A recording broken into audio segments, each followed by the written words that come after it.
Hi friends, இந்த வஜ்ரகீடான்னு வாட்ஸ்அப்பில் ஒரு ஆர்டிக்கிள் வந்தது. அதை உங்ககிட்ட ஷேர் பண்ணலாம். இந்த வீடியோ வஜ்ரகீடா என்ற இந்த பூச்சி தான் சாலக்கிராம மூர்த்திகளில் உட்புறம் குடஞ்சி பெருமாள் திருமுருகங்களை உருவாக்குறதுன்னு சொல்கிறாங்க.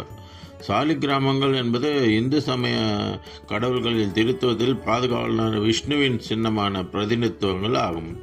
சாலக்கிராமங்கள் பல இடங்களில் பரவி பூமியில் புதையுண்டு பல லட்சம் ஆண்டுகளுக்கு பின் இந்த மரங்கள் கெட்டிப்பட்டு கல்லாகிறதுன்னு சொல்கிறாங்க. அறிவியல் படையே ஃபாசிலைசேஷன் இதை சொல்கிறாங்க.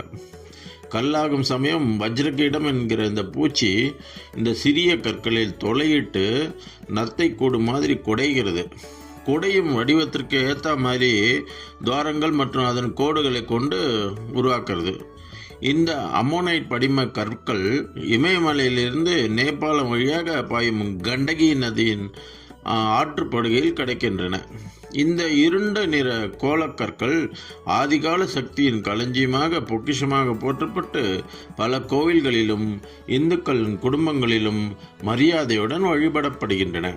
வலிமை மிக்க இமயமலை ஒரு கடல் தளமாக இருந்தபோது உருவாக்கப்பட்ட 150 மில்லியன் ஆண்டுகளாக அவை இருந்ததாக நம்பப்படுகிறது. சிவலிங்கம் எப்படி சைவர்களுக்கு புனிதமானதோ அதே மாதிரி இந்த சாலிக்கிராமம் வைணவர்களால் போற்றப்படுகிறது. வஜ்ரகீடா என்று அழைக்கப்படும் இந்த சிறிய புழு இந்த கற்களில் தன்னை தொலைத்து உள்ளே இருக்கும் என்பது ஒரு நம்பிக்கையும் ஆகும்.